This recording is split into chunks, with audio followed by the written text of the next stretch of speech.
अपन ने जो उपकला ऊतक था उसके बारे में पढ़ लिया।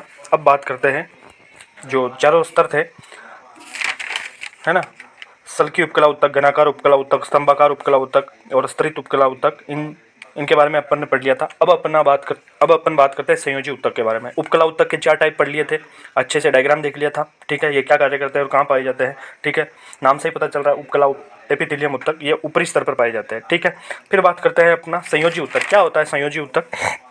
संयोजी ऊतक ऐसा ऊतक जिसकी कोशिकाएं दूर दूर स्थित होती है और इनके मध्य अधिक मात्रा में मैट्रिक्स जो द्रव होता है वो भरा होता है और कोशिकाओं के इस समूह को संयोजी ऊतक कहते हैं, ठीक है। दूर दूर स्थित होती है और इनके मध्य में क्या होता है, जो द्रव होता है, लिक्विड होता है, वो भरा होता है और इस ऊतक को क्या नाम देता है, संयोजी ऊतक। संयोजी ऊतक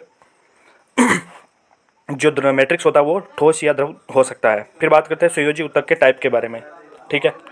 संयोजी ऊतक अपने मेनली 4 टाइप का होता है, रक्त संयोजी ऊतक, उपास्थि संयोजी ऊतक, अस्थि संयोजी ऊतक और जो एरियोलर संयोजी ऊतक, है ना, इसको थोड़ा सही कर लेना आप। एरियोलर संयोजी ऊतक जो पूर्ण नंबर का है वो है एरियोलर संयोजी ऊतक,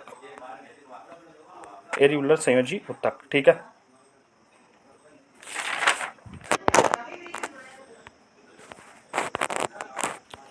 ना। अब सबसे पहले अपन बात कर लेते हैं जो रक्त संयोजी ऊतक। तो इनमें मुख्य जो कंपाउंड होता है, जो पदार्थ होता है वो रक्त होता है। रक्त एक तरल संयोजी ऊतक है ना। रक्त में 2 मुख्य भाग होते हैं, द्रव और ठोस और द्रव, ठीक है। यहाँ पर द्रव द्रव हो गया, इसको थोड़ा ठोस कर लेना आप, ठीक है, ठोस, ठीक है। देखिए त्वचा, त्वचा क्या होती है, रक्त में उपस्थित जो शरीर की जो बाहरी आवरण होता है उसे अपन त्वचा कहते हैं, ठीक है।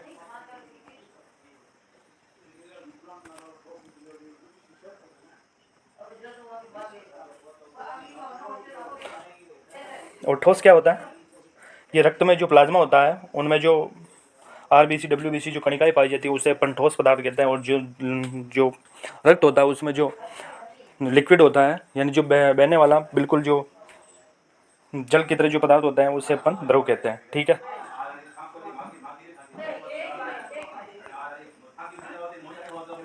अब अपन बात करते हैं आरबीसी। इसका पूरा नाम होता है लाल रक्त कणिकाएं। आरबीसी का पूरा नाम, जो ठोस भाग है तरल संयोजी ऊतक जो रक्त होता है उसमें पहला है आरबीसी। इनमें क्या होता है, हीमोग्लोबिन नामक वर्णक पाया जाता है, ठीक है।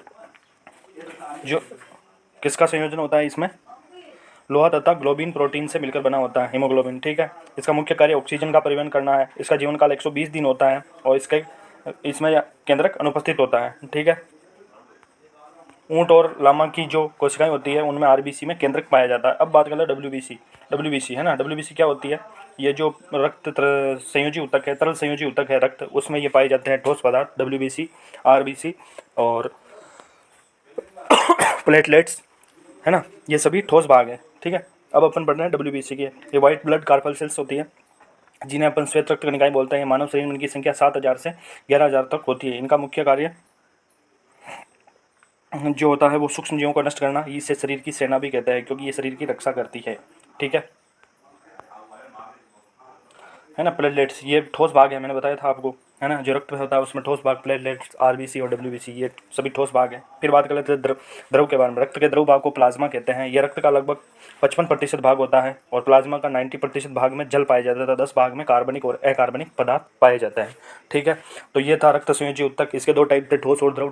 ठोस में डब्ल्यूबीसी आरबीसी और प्लेटलेट्स थी, और जबकि जो द्रव भाग था उसमें था अपना प्लाज्मा। इसमें 90% भाग में रक्त पाया जाता है, जबकि 55% भाग में रक्त पाया जा ये रक्त का 55% भाग होता है, सॉरी, और इनमें 99% जो 55% का 99% इनमें क्या होता है, जल होता है और 10% में कार्बनिक और अकार्बनिक पदार्थ होते हैं।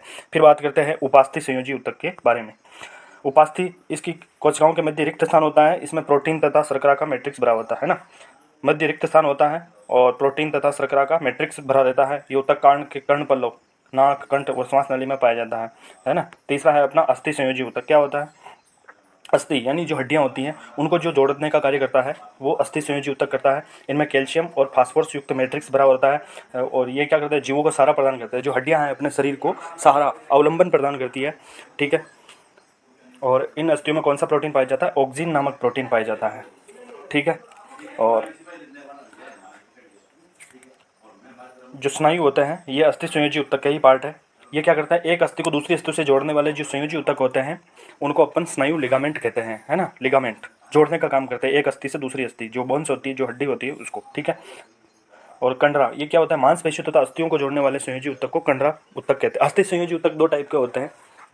पहला है अपना स्नायु लिगामेंट, ये अस्थि से अस्थि को जोड़ने का कार्य करता है। और दूसरा है कंडरा, ये क्या करता है, अस्थि और मांसपेशियों को जोड़ने का कार्य करता है। फिर चौथा है तंतु में संयोजी ऊतक, ये ऊतक त्वचा और मांसपेशियों के मध्य उपस्थित होता है। जो अपनी बाहरी त्वचा है और जो मांस है, भीतर की जो मांसपेशी है, उनको जोड़ने का कार्य करता है।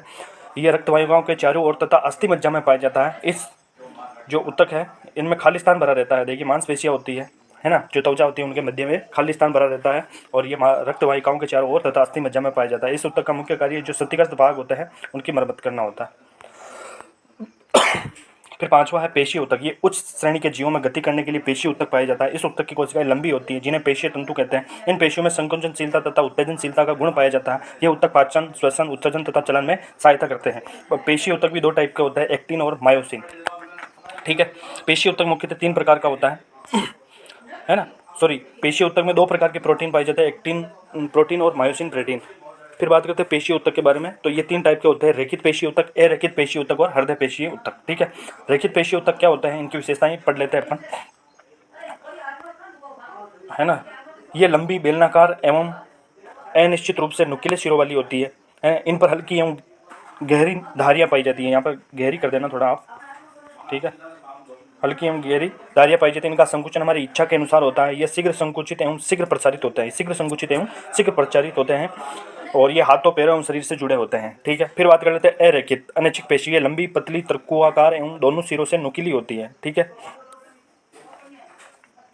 और इन पर कोई धारियाँ नहीं पाई जाती। इनका संकुचन हमारी इच्छा के अनुसार नहीं होता है, ये अनैच्छिक होते हैं, है ना। रेखित पेशियों में क्या होता है, अपन हाथ को फैला सकते हैं, पाँव को उठा सकते हैं। तो इनमें जो पेशी ऊतक कार्य करता है वो रेखीय पेशी ऊतक होता है। और जो अरेखीय पेशी ऊतक में अपन नियंत्रण नहीं कर सकते, है ना। जैसे अपना हृदय है तो अपन उसको नहीं रोक सकते, ये अरेखित पेशियों में आता है। अपन श्वास को नहीं रोक सकते, ठीक है। जो अपने नियंत्रण में नहीं होता वो अरेखित पेशी ऊतक होता है। इनका संकुचन हमारी इच्छा के अनुसार, ये धीमी गति से संकुचित होता है। ये रक्तवाहिनिकाओं, मूत्राशय आदि में जो पेशियाँ होती हैं उनमें पाया जाता है, ठीक है। इनका डायग्राम देख लेते हैं अपन, ठीक है। ये रेखीय पेशी ऊतक, इनमें धारियां हैं, ये केंद्रक दिख रहा है आपको, ठीक है। और ये देखिए ये गोलाकार होता है, जबकि ये क्या होता है, नुकीला होता है, ठीक है।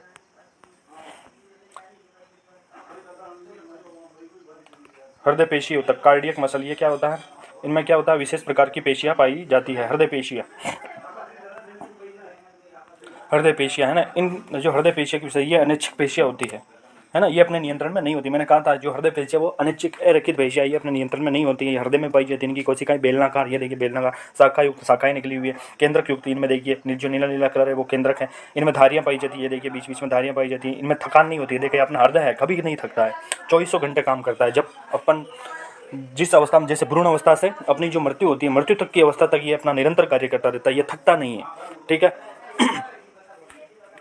इसको आप अच्छे से समझ गए होंगे। तो ये रहा अपना चैप्टर, और अच्छे से इनका नोट्स लिखना, डायग्राम बनाना अच्छे से, ठीक है। काफ़ी समय लगा इनके नोट्स आप तक पहुंचाने में। और साथ में आपको जो वीडियो है उसके जो डिस्क्रिप्शन है उसमें इसकी PDF भी हो सके जहाँ तक मैं ये आपको प्रोवाइड करवा दूंगा। लेकिन आपको वीडियो देखना है अच्छे से, इन चीज़ों को समझना है, लिखना है, सुनना है, ठीक है। इससे क्या होगा, आप समझ जाओगे, अच्छी तरह से याद हो जाएगा, ठीक है। नोट्स ज़रूर लिखने हैं आपको इनके, ठीक है। और जो चैप्टर है अपना उसको अच्छे से पढ़ना है, ठीक है दोस्तों।